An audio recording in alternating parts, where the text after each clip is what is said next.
আজি মই বনাইছিলোঁ ভাত পিঠা। অসমীয়া পৰম্পৰাগত এই পিঠাবিধ বিশেষ দুজনক কিন্তু খুৱায়েই, যিসকল ভাদমহীয়া জন্ম হয়। লগতে পঞ্চামৃত খুৱাওঁতে কিন্তু ভাত পিঠা কেইটামান সকলোৱে বনায়, নহয়নে? এয়া ভাত খোৱা চাউলৰ জহা চাউল সংমিশ্ৰণ কৰি মই তিয়াই ৰাখিছিলোঁ।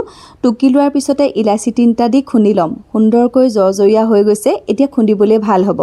ভাদ মাহত আমি বিভিন্ন ধৰণৰ পিঠা বনাওঁ। আমাৰ ছোৱালীজনী যে ভাদমহীয়া জন্ম, তাইক কিন্তু বনাই খুৱাওঁৱেই। চালি লোৱা পিঠাগুড়িতে অকণমান নিমখ, এচামুচ ঘি দি এতিয়া সুন্দৰকৈ সানি লোৱাৰ পিছতে পানী মুৰি মুৰি সানি ল'ম।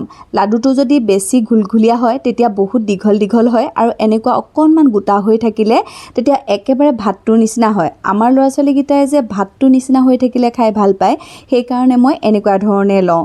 অলপমান পানী উতল আহিলত তেতিয়া এচামুচ দিছোঁ মিঠাতেল, এচামুচতকৈ অকণমান কম হ'ব। যদি মিঠাতেল দিয়া যায় তেতিয়া ভাতকেইটা এটা এটা হৈ উঠে।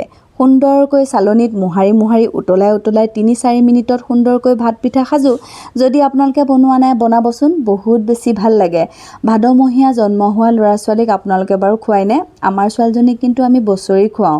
আজি আমিও লগতে খালোঁ। খাবলৈও সোৱাদ ভৰা হয়। ৰাতিপুৱা যদি এনেকুৱা এবাটি খাই দিয়ে তেতিয়াতো পেটেই ভৰি যায়। যদি আপোনালোকে বনাই খোৱা নাই, এবাৰ বনাবচোন।